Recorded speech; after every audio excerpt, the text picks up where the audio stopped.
नमस्कार, मैं नियाज खान और आप देख रहे हैं न्यूज एक्सप्रेस। चुनाव आते ही नेताओं के विवादित बयान शुरू हो जाते हैं। कोई किसी पर व्यक्तिगत हमला कर देता है, कोई महिलाओं के लिए अपमानित शब्दों का इस्तेमाल कर देता है, तो कोई हिंदू मुस्लिम करके अपनी राजनीति चमकाता है। लेकिन इन सब के बीच जो असल मुद्दे हैं वो छिप जाते हैं। आप में से कितनों को पता है कि जब नेता दिल्ली विधानसभा चुनाव को देखते हुए एक दूसरे पर विवादित बयान दे रहे हैं, तो वहीं छत्तीसगढ़ में हमारे जवान नक्सलियों की गोली खा रहे हैं और नक्सलियों ने घात लगाकर 9 जवानों को शहीद कर दिया।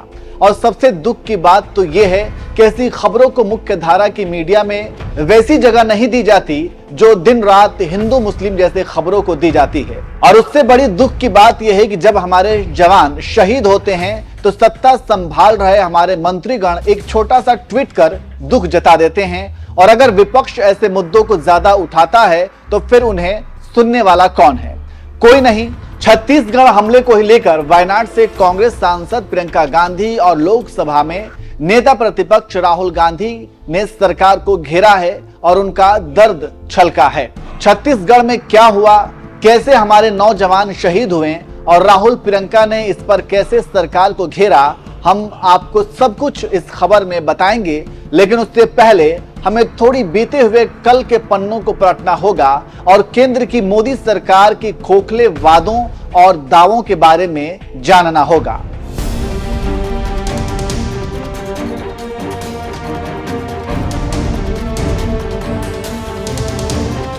चौबीस अगस्त 2024 को देश के गृह मंत्री अमित शाह ने रायपुर में कहा था कि मार्च 2026 तक देश नक्सलवाद से मुक्त हो जाएगा। सुनिए उन्होंने क्या कुछ कहा था। वामपंथी उग्रवाद की लड़ाई अब अपने अंतिम चरण में है, ऐसा हम कह सकते हैं। और मैं विश्वास के साथ आप सभी को बताना चाहता हूं कि 2026 मार्च तक आप सभी के सहयोग से ये देश दशकों पुरानी समस्या से मुक्ति पा लेगा। तो सुना आपने अमित शाह ने क्या कुछ कहा था। चलिए, ये तो अभी पिछले साल की ही बात है, उससे भी थोड़ा पीछे जाते हैं। आपको नोटबंदी का दौर याद होगा। नोटबंदी जब हुआ था तब कितनों की शादियां टूट गई थी, अस्पताल में कितनों ने दम तोड़ दिया था, पैसे निकालने के लिए लंबी कतार में खड़े कड़ाके की ठंड की वजह से कितनों की सांसें थम गई थी। सब कुछ अव्यवस्थित सा हो गया था और ये सब कुछ सिर्फ और सिर्फ पैसों की कमी की वजह से। लेकिन केंद्र की मोदी सरकार ने कहा कि ये तकलीफ कुछ दिनों की है, उसके बाद सब कुछ ठीक हो जाएगा। और सबसे बड़ा दावा यह किया गया कि नोटबंदी से भ्रष्टाचार पर अंकुश लगेगा और इसके साथ साथ नक्सलवाद और आतंकवाद की कमर टूट जाएगी। लेकिन हुआ क्या? ना ही भ्रष्टाचार खत्म हुआ और ना ही नक्सलवाद की कमर टूटी। कहने का मतलब यह है कि केंद्र की तरफ से सिर्फ दावे पर दावे किए गए, इसका वास्तविकता से कोई लेना देना नहीं था। और हालिया नक्सलवादी हमला इस बात को साबित भी करता है। आइए अब आपको इस हमले के बारे में विस्तार से बता देते हैं। बस्तर रेंज की आईजी ने बताया कि कुटरू थाना क्षेत्र के अंबेली गांव के पास दोपहर करीब 2:15 पर नक्सलियों ने बारूदी सुरंग में विस्फोट कर एक गाड़ी को उड़ा दिया। यह घटना तब हुई जब दंतेवाड़ा जिले के जिला रिजर्व गार्ड यानी DRG के जवान नक्सल विरोधी अभियान के बाद अपनी SUV कार से लौट रहे थे।